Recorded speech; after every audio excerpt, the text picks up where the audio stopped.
hindi po nakukuha overnight. Oh. Okay? Yan po ay taon na ginagamit. Katulad po namin ni Choi, yung pagpapapalit-palit namin ng boses, matagal po namin pinapractice at ginagawa po yan bago po namin. May naturuan na ba kayo na sinabihan mong, naku, wala ka talagang Wala. talent. Sa totoo lang. Kalimutan mo na lang yung... Ang boses kasi may binabagayan. Kahit napakapangit ang boses mo, may pwede So, pa wala rin yan. pang Like ganon. yung may napapakinggan. Titignan mo muna kung ano yung ano niya, capacity. Dun Na sa for aming- example, may movie character and I tell you, ito yung character ko. Can you come up with a voice that's tailored for that character? Actually, ang estilo namin dyan is binubuhay namin yung character na gusto mong gampanan. No? Tinuturuan ka namin kung paano bigyan ng, ng arte, ng buhay. Hindi kailangan matanda ka rin. Halimbawa, pag nakakita ka matanda, maraming klase ng matanda, kuwari. Oo. Ganito yung matanda mo, medyo may 50 hanggang 60. Pero pag medyo matanda na yung mukha, wala nang ngipin. So, you can, even I'm this old, parang, Ayan. actually si Kuya Daniel, idol ko yan, nung nasa kabilang istasyon.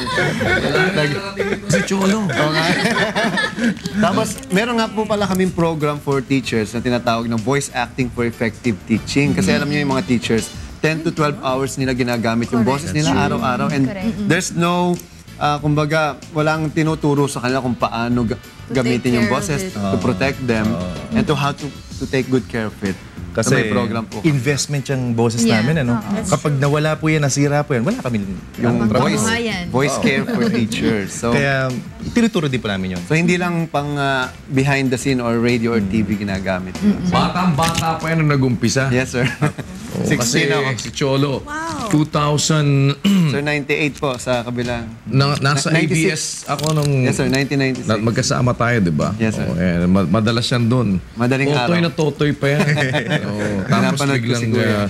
bigla nang namayagpag sa dahil sabi ko sa kanya noon, tama yan mo na yan kino-concentratean mo kasi wala pa niyan talagang dito. I did not know na talagang pinurso niya pala yan ng Yes, gusto. Kasi the time na nag-uumpisa si Cholo, ang tinitingnan niya palagi noon si Neil Ocampo. Yes, sir. Sama kayo. Kasi Daming barkada si Neil eh. Oo, si Neil Ocampo, yung mga bata pa kami, Neil Ocampo na yun. Kaya, so talagang yun yung, tapos siya naman, ginagaya niya palagi si Erap, tsaka si Ramos may Antonio. palagi mong ginagaya nun, tsaka sila. Lahat ng kaya niya pong gawin yung ginagaya ko. Like, Oo, si Mang Antonio. Anak, kaya ako nagdadasal ng rosaryo kay Mama Mary, anak. Ako naman, ewan ka naman pag-ang diyan. Dalawang klase po yan celebrity voice actors at saka mga character voice actors. Yung celebrity voice actors, yun po yung given na yung talent nila. Kunyari, katulad po ng kaibigan natin, si Ray Langit, ang boses po niya, mula sa kaliwa papunta sa kanan, yung boses na yun, yun na yun Kahit sa modalin, yun na yung boses na yun. Di ba? At yung mga character voices na katulad ng ginagawa ng partner ko si Choi at SpongeBob, yung mga ganyan, dalawa po yan. So, either of the two na gampanan nila, mas nagiging successful po ang isang voice talent kapag pareho niyang kayang gawin. Mag-celebrity voice talent po siya at the same time Sir, mag-character po siya. gaano katagal yan? Kunwari ako mag-enroll ngayon. So, gaano katagal yan? Will it take year? Oo, pwede ang ba yan? workshop po Pwede pa natin- humabol. Sige, Choi. Pwede naman, pwede ka namin scholar kung gusto. Pala, scholar na pala. Yan, si Jack, no, Gaano katagal isa sa mga siya? estudyante namin. Tsaka si Rodel, si Munina, mga nag-workshop. 2 months ang aming workshop. Every Minimum, Saturday yun yung po, minimum niya. morning and afternoon, mamili po kayo sa schedule ninyo. So, ang ano po namin, ang klase po namin up to 10 lang.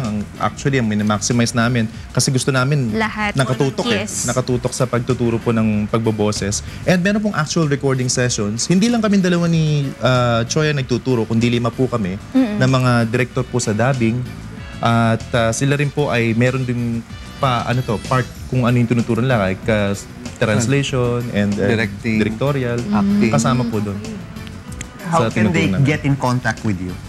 Ang mga numero po namin sa opisina ay 239-6468 at 408-3308. Punta po kayo sa website po namin, www.creativevoices.net. Ang simple lang po yan. I-google nyo lang, Voice Acting Philippines. Wala na po kayo ibang makikita. Tama po.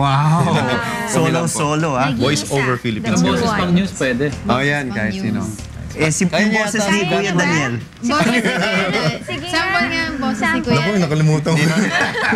Kuya Daniel. Yan, Yung boses ni Kuya Daniel, ano yan brilyong-brilyo yan. Nag-iisa lang yan. Siya lang. Aarali mo pa yun bago mo makuha.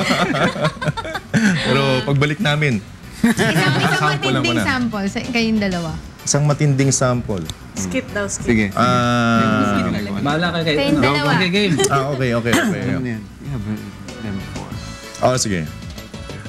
From days of long ago, from uncharted regions of the universe, you've seen them on television, and now you hear them live here at UNTV's Good Morning Kuya. Ladies and gentlemen, please welcome Mike Enriquez.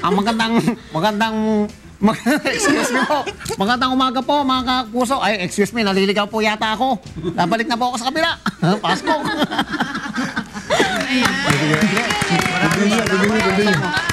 Choy Gonzales. Babalu. Ano ka mo? Wag ganun. Binuhay mo ko eh. Era. Maraming salamat sa pag-imbita niyo sa amin dito. Thank you. President Fidel V. Ramos. Well, first of all, mabuhay kayo para sa Philippines 2000. Thank you. Si Dolphy. Shasha. Mahal kita. Ay po, marami pa po yan. Okay ba? May kakabala namin na pagboboses. Alam niyo po, masaya kasi na may matutunan mo yung pagpapalit-palit ng boses. Kasi nakaka-uplift yan ng personality mo. At the same time, nagkakaroon ka ng confidence na harapin yung stage o di naman kaya yung mga tao. Tama po. Actually, I'm a motivational speaker. I've been touring around the country from Cebu, Davao, Cagayan de Oro, Dumaguete, Iloilo. Ikot-ikot. Ginagamit ko po yun to capture the attention of the kids or the audience. Malaking bagay po talaga. Alright. Okay. Maraming salamat po, Mr. Pocholo Gonzales at Brian Migs. Thank you po.